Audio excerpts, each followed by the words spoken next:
My sister slept with my boyfriend, got pregnant, and now my parents want my inheritance, but they didn't expect what I did next.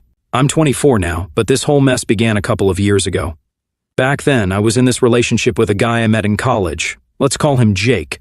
We hit it off pretty quickly. He seemed nice, thoughtful, and we had a lot in common. At first, things were going great. I mean, I was head over heels for him, and I thought this was the guy I was going to marry one day. So naturally, after about a year together, I decided it was time to introduce him to my family. Now, my family's a little, let's say, traditional. We're from a pretty conservative culture, and they have strong opinions about who you should date, how you should date, and when you should get married. They weren't thrilled when they met Jake. It wasn't like they were rude to him or anything, but I could tell they didn't really like him either. They didn't say much, just kind of gave me that "are you sure about this guy" look. I brushed it off thinking they'd come around eventually, but here's the thing. While my parents were lukewarm about him, my sisters seemed to love him. Grace, who's 22, and Emma, who's only 11, got along with him great. That made me happy, because family approval matters, even if it's just my sisters. Grace especially seemed to really enjoy his company, and we even joked that she was stealing my boyfriend. Emma adored him too, but she's just a kid, so it didn't feel weird. Jake and I didn't live together, because in my culture that's a huge no-no unless you're married. So we worked in different cities and would meet up when we could. But I thought things were solid between us. I trusted him completely, why wouldn't I? He was my boyfriend, and he seemed to get along with the people closest to me. What could go wrong, right? Well, 3 months after Jake met my family, things took a turn. I was over at his place for the weekend. We'd had a normal day, nothing special. Grabbed food, watched a movie, the usual. He went to take a shower and his phone buzzed. Now, I'm not the type to go snooping through someone's phone. I really believe that if you trust someone, there's no need for that. But something that day just didn't sit right with me. His phone kept buzzing and I don't know why, but I picked it up. Maybe part of me already knew something was off, or maybe I was just curious. When I unlocked it, I saw a message from Grace. At first, I didn't think much of it. I mean, she's my sister. But when I opened the chat, my heart basically stopped. The messages weren't normal. They were flirty, like "let's hook up" level flirty. I couldn't believe what I was seeing. My sister and my boyfriend. I started scrolling up through the conversation and it got worse. There were months of this stuff, late night messages, inside jokes that I didn't know about, and even plans to meet up behind my back. I felt sick, like how long had this been going on? The person I trusted most and my own sister. I took screenshots of everything. My hands were shaking and I couldn't think straight, but I knew I needed proof. I sent the screenshots to myself and just left his place without saying a word. I didn't wait for him to get out of the shower. I didn't give him the chance to explain or lie to me. I just bolted. As soon as I got home, my phone started blowing up with calls and texts from Jake. He must have realized something was wrong when he saw that I'd left. I ignored everything. I couldn't even look at my phone without wanting to scream.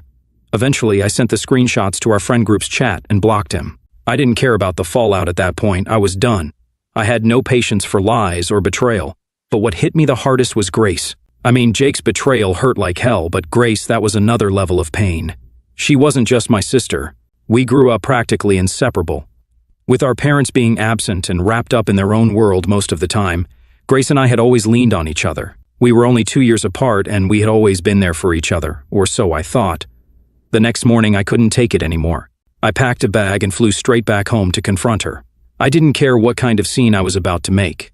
This was bigger than just a fight. It felt like my whole world was crashing down. When I walked into my parents' house, Grace was there like nothing had happened, just sitting at the kitchen table scrolling on her phone. I slammed the screenshots down on the table in front of her.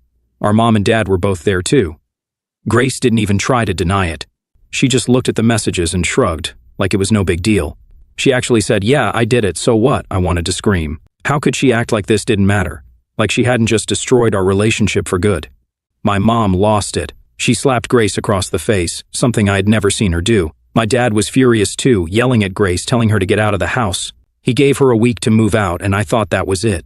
I thought maybe this was the end of all the drama, but 2 days later, Grace dropped another bomb on us. She was pregnant with Jake's baby.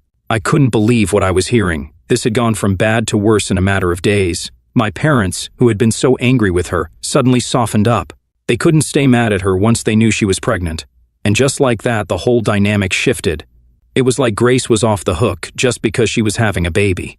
My parents started talking about how they couldn't abandon her now, how they had to support her no matter what she did. That's when I snapped.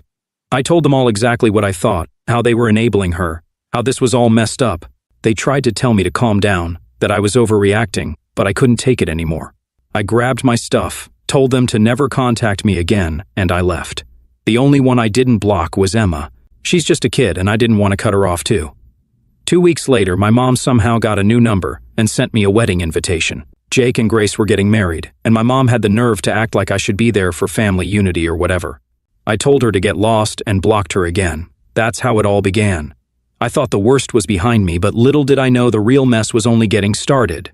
After all that went down with Grace, my ex, and my parents, I thought cutting them off would give me some peace. Turns out life had other plans. I wasn't speaking to anyone except Emma, and I was trying to just move forward with my life, you know. But of course, things never go that smoothly when you've got a family like mine. About 2 months after I blocked everyone, I started hearing things through the grapevine. A cousin of mine who I stayed in touch with mentioned that Grace was having a baby shower and my parents were throwing it. Apparently they had invited a ton of people. Like it was some huge celebration. At first, I wasn't surprised. I figured they'd make a big deal about it since they were acting like Grace was some kind of victim. But then my cousin hit me with something that really got under my skin.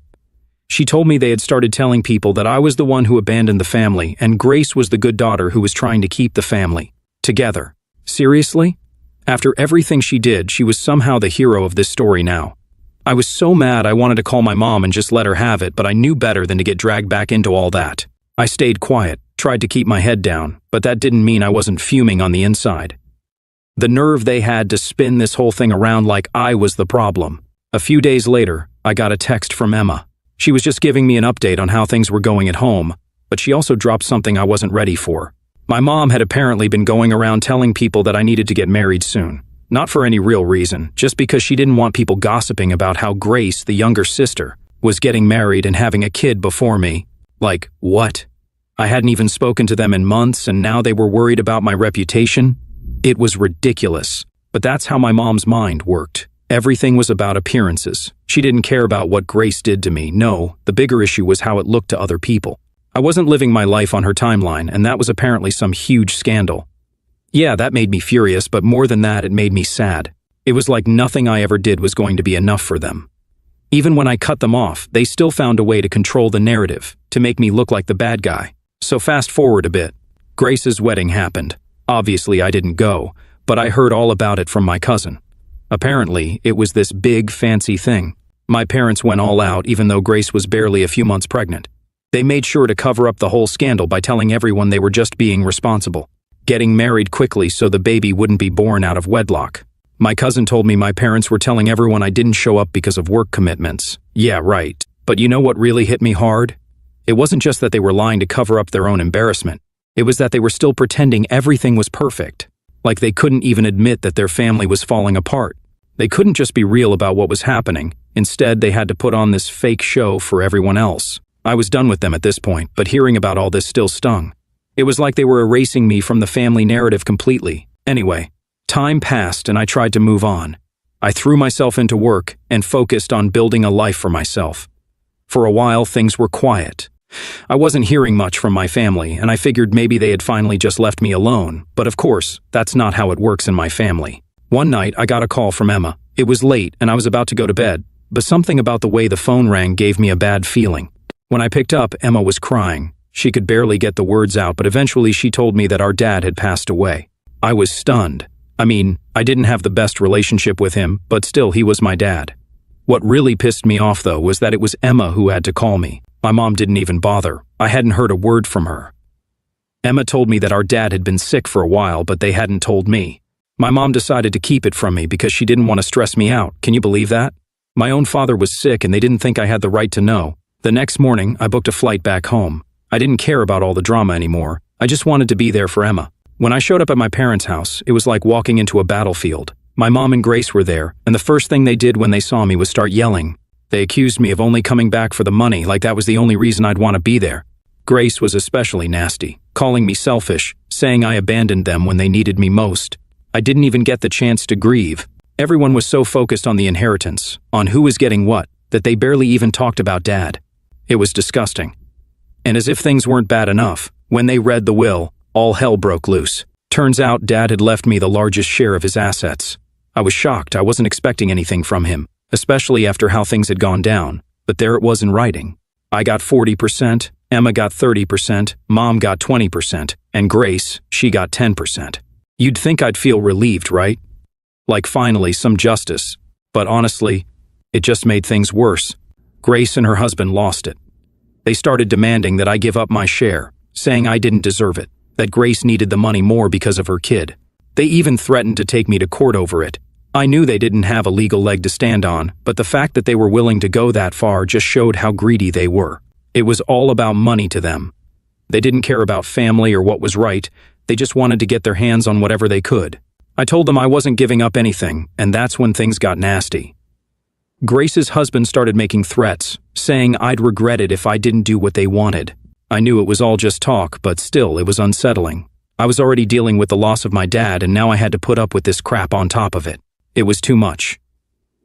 After the will reading, I went back to my hotel to clear my head. I thought about everything that had happened, all the lies, the betrayal, the greed, and I realized something. I wasn't going to let them push me around anymore. I'd spent too long letting my family control my life, and it was time to stand up for myself. Update 1, so after the whole inheritance blow-up, I thought things couldn't possibly get worse. I mean, they already accused me of coming back just for the money, and Grace and her husband were trying to bully me into giving up my share, but I wasn't going to budge. I knew I had the legal right to what my dad left me, and honestly, after everything they put me through, there was no way I was giving in. Anyway, a couple of days after the will reading, I got a message from my lawyer. We had a meeting scheduled to go over some more details about the estate, and honestly, I just wanted to get it over with. I was tired of all the drama and just wanted to settle everything so I could go back to my life. But when I got to the lawyer's office, he hit me with something I wasn't expecting. Turns out my dad had written me a letter before he passed away. The lawyer handed it to me and said that my dad had asked him to give it to me when the time was right. I sat there for a minute just staring at the envelope, not sure if I even wanted to open it. I had so many mixed feelings about my dad. Like, yeah, he left me the largest share in the will, but he also never really stood up for me when all the crap with Grace went down. I was angry with him, but at the same time I missed him. It's hard to explain. So I finally opened the letter. It wasn't long, just a couple of paragraphs, but what he said kind of hit me. He apologized for not being there for me when I needed him. He said he knew he should have done more, but he felt trapped by the situation with my mom and Grace. He admitted he had regrets, especially about how things ended between us. Reading that, I didn't know whether to cry or be angry. Part of me felt a little bit of closure, but another part of me was just pissed that he didn't say any of this while he was alive. After reading the letter, the lawyer and I went over a few more things about the estate, but my mind was elsewhere. I couldn't stop thinking about how different things might have been if my dad had just spoken up sooner, if he had stood up for me instead of staying silent. Maybe we wouldn't be in this mess right now, but it was too late for all that, and there was nothing I could do to change the past. On my way back to the hotel, I got a call from Emma. She was really upset because apparently Grace had been saying some pretty nasty things about me around town. She was telling people that I was trying to steal the inheritance and that I was turning the family against her. I wasn't surprised, honestly. Grace always knew how to play the victim and make herself look like the innocent one, but it still hurt to hear that she was spreading lies about me. When I got back to the hotel, I decided to take a break from all the drama and spend some time with Emma. I picked her up and we went out for dinner. We talked about everything that had been happening, and I tried to reassure her that none of this was her fault. She was just caught in the middle of all this, and I hated that she had to deal with it. But the next day, things took another turn for the worse. I woke up to a bunch of missed calls and texts from unknown numbers. At first, I thought it was just spam, but then I started reading the messages. They were all threatening, calling me names and accusing me of trying to tear the family apart. Someone even said they were going to make me pay if I didn't back down. I had no idea who was behind it, but I had a feeling Grace's husband was involved. He had already threatened me once, and I wouldn't put it past him to try something like this. I forwarded everything to my lawyer just in case things escalated, but honestly, it was starting to get really scary. It's one thing to deal with family drama, but when people start making threats, it's a whole other level. Later that afternoon, I went to my car only to find that someone had slashed my tires, all 4 of them. I was completely freaked out at this point. I mean, who does that? I knew Grace and her husband were angry, but this felt way too extreme. It was like they were willing to go to any lengths to get what they wanted. I called the police and filed a report, but I didn't have much hope that they'd catch whoever did it. Still, I wasn't going to let them intimidate me. I was already dealing with enough, and the last thing I needed was to be scared every time I walked out the door. I talked to the hotel staff and they beefed up security around the property, so that made me feel a little better. But it was clear this wasn't going to end anytime soon. A few days later, we had another meeting with the lawyer to finalize some things with the estate. Grace and her husband were there, and the tension in the room was thick. They barely said a word to me, but the glares they were giving me said enough. At the end of the meeting, Grace's husband pulled me aside and told me I was making a huge mistake by not giving up my share. He said I'd regret it and that this wasn't over. I didn't even bother responding, I just walked away. I wasn't going to let him scare me into doing something I didn't want to do. But deep down I knew this wasn't the end of it. Grace and her husband weren't going to stop until they got what they wanted, and I had to be prepared for whatever came next. That night, I sat down and thought about everything that had happened since my dad passed. The lies, the threats, the vandalism. It was all so exhausting. I just wanted it to be over. I wanted to move on with my life and leave all this behind, but I knew that wasn't going to happen as long as Grace and her husband were around. Still, I wasn't going to give up. I'd been through too much to let them push me around now. They could make all the threats they wanted, but I wasn't backing down. This was my life, my inheritance, and I was going to fight for what was mine. And if they thought they could scare me into submission, they were in for a rude awakening. Update 2. Things didn't calm down after that last meeting with the lawyer. If anything, they got worse. Grace and her husband were getting more and more desperate, and honestly, it was starting to feel like I was in the middle of some bad movie. The threats kept coming, the nasty texts from random numbers didn't stop, and I was just mentally drained. One night, about a week after the tire slashing incident, I was heading back to the hotel after dinner with Emma.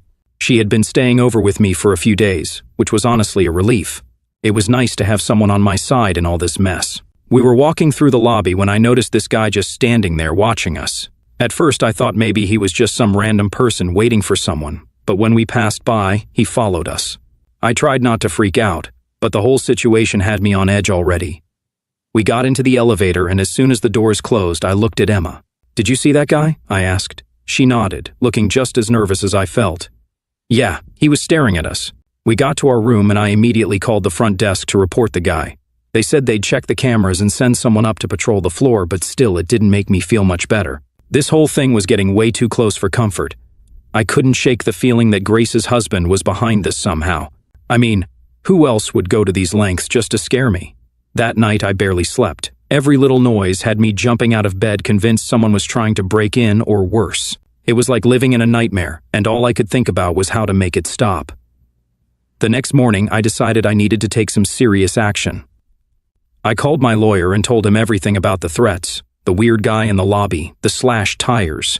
He agreed that things were getting out of hand and suggested we get a restraining order against Grace's husband. It wasn't something I wanted to do, but at that point it felt like the only option. We filed the paperwork the next day, and I tried to keep my head down while we waited for the court date. But of course, Grace and her husband didn't take the news well. The texts ramped up again, this time with more threats about how I'd regret this and how they'd make sure I paid for everything. It was exhausting, but I was done being scared. They could throw whatever they wanted at me, but I wasn't giving in. A few days later, the court date for the restraining order came around. I showed up with my lawyer, and guess who else was there? Grace and her husband, of course. They looked smug, like they thought this whole thing was a joke. I avoided eye contact with them, focusing on what my lawyer was saying, but I could feel their eyes on me the whole time. When the judge called us up, Grace's husband tried to act like I was the one causing all the drama. He said I was exaggerating everything, that I was just bitter about the inheritance and trying to make his life hell. I couldn't believe what I was hearing, like really. He slashes my tires, sends me threats, and somehow I'm the one causing problems? Thankfully, the judge saw through his BS. After hearing both sides, they granted the restraining order, and for the first time in what felt like forever, I felt a small sense of relief. At least now there was something in place to protect me if things got worse. But of course, things didn't magically get better overnight. The threats didn't stop right away, and I still felt like I was constantly looking over my shoulder, but at least now I had the law on my side, and that gave me some peace of mind. A few weeks passed, and I was finally starting to feel like maybe things were settling down. I was still staying in the hotel, but I had started looking for a new apartment where I could feel safer. Emma had gone back home, and I missed her, but we kept in touch constantly. She was still dealing with the fallout from all the family drama, but at least she wasn't stuck in the middle of it as much as I was. Then one morning I woke up to a message from an unknown number. It wasn't a threat this time though, it was a link. I hesitated for a second before clicking on it, and what I saw made my stomach drop. Someone had created a whole website dedicated to trashing me. I'm talking lies, half-truths, and just pure nastiness. They were painting me as this selfish, greedy person who was tearing the family apart. There were even photos of me from the funeral looking cold and heartless according to the captions. I couldn't believe what I was seeing. This was next level crazy. I immediately called my lawyer and sent him the link. He told me to screenshot everything, which I did, and then we started the process of getting the website taken down. It was just another reminder that Grace and her husband weren't going to stop until they got what they wanted. But at this point, I was so tired, I didn't even care what they threw at me anymore. I just wanted it to be over. That night, I talked to Emma again. She was upset about the website and wanted to help, but there wasn't much she could do. I didn't want her getting caught up in all this any more than she already was. We talked for a while and she told me about how Grace had been acting like nothing was wrong, like she hadn't caused any of this. Typical Grace, always playing the victim. I went to bed that night feeling drained, but at least I had a plan in place. The website would get taken down, the restraining order was in effect, and I had people on my side. I wasn't alone in this, even though it felt like it sometimes. The next day, I woke up to an email from my lawyer saying the website had been taken down. Finally, some good news. It felt like a small victory in this endless battle, but I'd take what I could get. I knew Grace and her husband weren't going to give up easily, but at least now I had some control over the situation. As I sat in my hotel room that morning, sipping on my coffee and trying to wrap my head around everything that had happened, I realized something. I wasn't scared anymore. I was angry, yes, but the fear that had been hanging over me for weeks had started to fade. I wasn't going to let them control my life anymore. They could try all they wanted to drag me down, but I wasn't backing down. Not now, not ever. Update 3, so here we are at the final stretch, and I thought maybe things were going to finally settle down after the court win, but nope, my family drama had other plans. I mean, I knew Grace and her husband weren't going to back off that easily, but even I couldn't have guessed how far they'd take it this time. It started about 2 weeks after the court hearing. I was starting to feel a little more relaxed, like I could finally breathe again without constantly looking over my shoulder. I was even thinking about moving out of the hotel and into an apartment, something more permanent. But then something weird happened. One morning I got a package delivered to my hotel. It didn't have a return address, which should have been my first clue that something was off. I opened it up and inside was this old, beat-up notebook. At first I thought it was just junk, maybe some random person sent the wrong package or something. But then I opened it up and that's when things got creepy. The entire notebook was filled with handwritten notes about me. I'm talking pages and pages of scribbled messages, all about my life, my family, and even things about my dad's will. Some of the notes were dates and times of where I'd been, who I'd been with, even places I'd gone with Emma.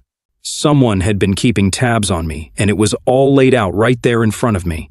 I felt a chill go down my spine. Who would send me this? Was it some sort of twisted intimidation tactic from Grace's husband? I mean, they'd already tried the threats, the vandalism, even the weird phone calls, but this was different. This felt way more personal, like someone was watching me, tracking my every move. I called my lawyer immediately and sent him photos of the notebook. He was just as freaked out as I was and told me to report it to the police, which I did. They took the notebook as evidence, but I wasn't holding my breath for anything to come of it. The police had their hands full with a million other things, and honestly, I didn't think they'd figure out who was behind this anytime soon. After that, I tried to keep a low profile, staying in my hotel room most of the time and only going out when I absolutely had to. Emma was still calling me regularly, and she was worried too. She had no idea who could be behind the notebook either, but she suspected Grace's husband just like I did. Then one evening, as I was heading back to my room after grabbing some food, I noticed something out of the corner of my eye. That same guy from the hotel lobby weeks ago, the one who had been watching Emma and me, was back. He was standing near the elevators pretending to scroll through his phone, but he was definitely keeping an eye on me. I felt my heart start to race, but I played it cool. I walked right past him pretending like I didn't notice anything, but I could feel his eyes on me the whole time. Once I got into my room, I locked the door and immediately called hotel security. They said they'd check the cameras and send someone up to do a sweep of the floor, but honestly, I didn't feel safe there anymore. I called Emma that night and told her everything. She was scared, which made me even more anxious. I hated that she was caught up in all this, that she had to deal with the fallout of Grace's mess, but I promised her I'd be careful, and we made a plan to meet up the next day so we could figure out what to do next. The following day, I met Emma at a cafe downtown, away from the hotel. We sat there for a couple of hours talking about everything. She told me more about what had been going on with Grace at home, how she was acting like nothing was wrong, like she hadn't just tried to take me to court over the will. It was infuriating, but it didn't surprise me. Then Emma dropped something on me that I wasn't ready for. She said Grace's husband had been asking around about my whereabouts, trying to figure out where I was staying. That's when it hit me. The guy at the hotel, the notebook, all of it. They were keeping tabs on me, and they were probably planning something worse. I knew I couldn't stay at the hotel anymore. It wasn't safe. And if Grace's husband had people watching me, it was only a matter of time before things escalated. So that night, I packed up my things and checked out of the hotel. I didn't tell anyone where I was going, not even Emma, just in case. I booked a room at a different hotel on the other side of town, hoping that would throw them off for a while. The next couple of days were quiet. I didn't hear anything from Grace or her husband, and the weird texts and calls seemed to have stopped, but I wasn't letting my guard down. I knew better than that by now. Then out of nowhere, I got a call from my lawyer. He had some news that caught me completely off guard. Grace's husband had been arrested. Apparently, he'd been caught trying to break into my old hotel room. I didn't know what he was planning to do, but whatever it was, he got busted before he could follow through. I felt a mix of relief and anger. Relief that he was finally out of the picture, but anger that it had come to this. I mean, what kind of person goes that far just for some inheritance money? It was insane. The police told me they were investigating and I'd probably have to go to court again to testify, but at least now I knew I was safe, at least for the time being.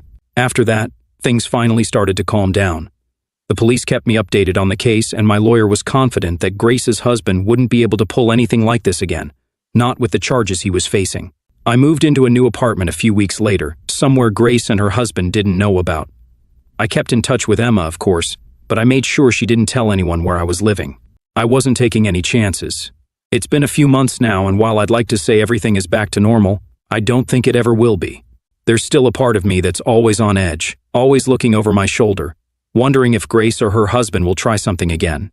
But for now, I'm just trying to move on with my life, to rebuild after everything they put me through. Looking back, I can't believe how far this all went. It started with Grace betraying me with my boyfriend, and somehow it escalated into threats, court battles, and restraining orders. But through it all, I've learned something important. I'm stronger than I ever thought I was, and no matter what, I'm never letting anyone take advantage of me again.